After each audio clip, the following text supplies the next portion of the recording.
Academic writing poses many challenges. It can be very different from other sorts of writing you've had to do in the past. Writing about history, in particular, comes with its own set of conventions and expectations, which may take some getting used to. The goal of this short video is not to master every aspect of good historical writing, but to point out a few pitfalls to avoid and a few helpful tips to help you improve your skills as a writer. We're going to briefly go over 4 topics. First, using quotations effectively. Second, avoiding the passive voice. Third, paying attention to tense. And fourth, responsible citation practices. Okay, let's get to it. Almost any historical writing will include quotations from a variety of sources, including primary sources and secondary literature. Effective quotation is essential to good historical writing.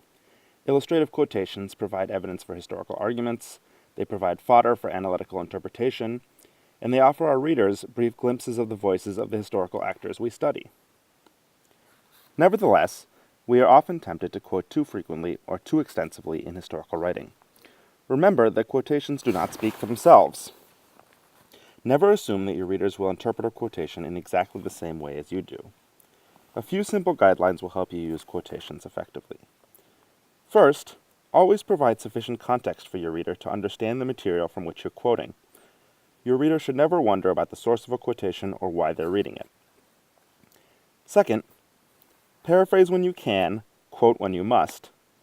It might feel easy to rely on a series of quotations to make an argument for you, but this approach tends to get in the way of developing the depth and specificity of your historical analysis.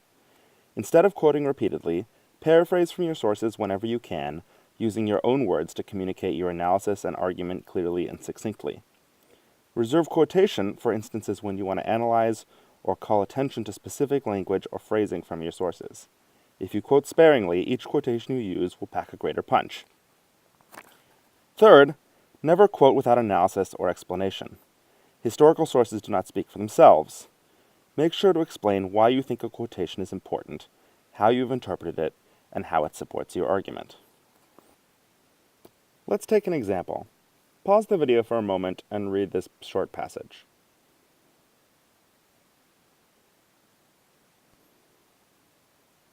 The writing is clear here, but there's an excessive use of quotations that are unnecessary, and especially in the case of the last quotation, unexplained. What could we do to improve this paragraph?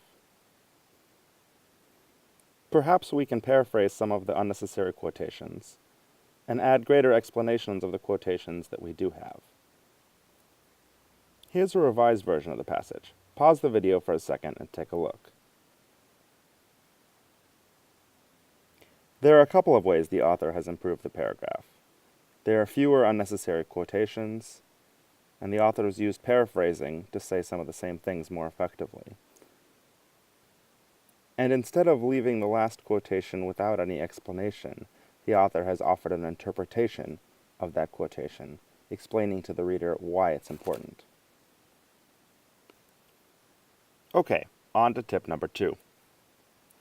Voice refers to whether the subject of the sentence acts or is acted upon. Many thoughts can be expressed using either the active or the passive voice. For example, Harvey discovered the circulation of the blood is an active voice because the subject of the sentence, Harvey, acts. On the other hand, the circulation of the blood was discovered by Harvey is in passive voice because the subject, circulation, is acted upon. Try to avoid passive constructions whenever you can. If you find yourself using the passive voice too much, it might be a sign that you need to think more carefully about who was holding the ideas or taking the actions that you're describing. Take another example.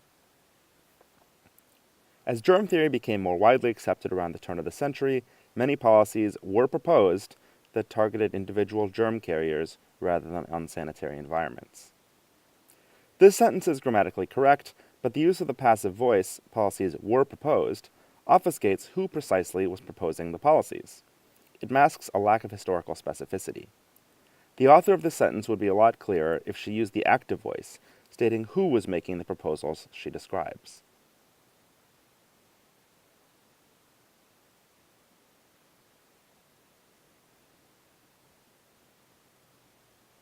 Okay, let's move on to tip number 3.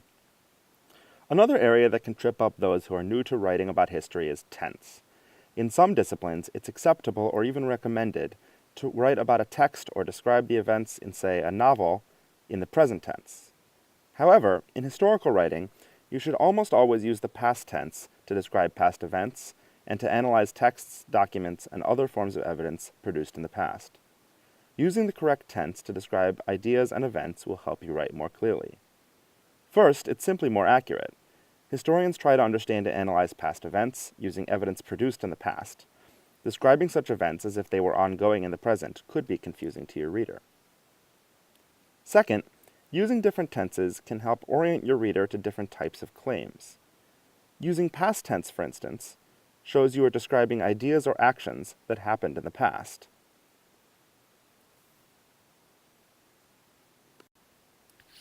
In contrast, many historians use the present perfect tense when they are talking about secondary literature or the contributions of other scholars.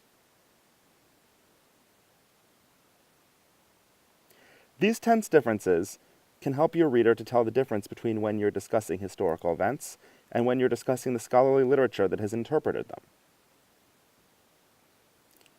Likewise, using the present tense can help indicate when you are presenting your own argument or analysis.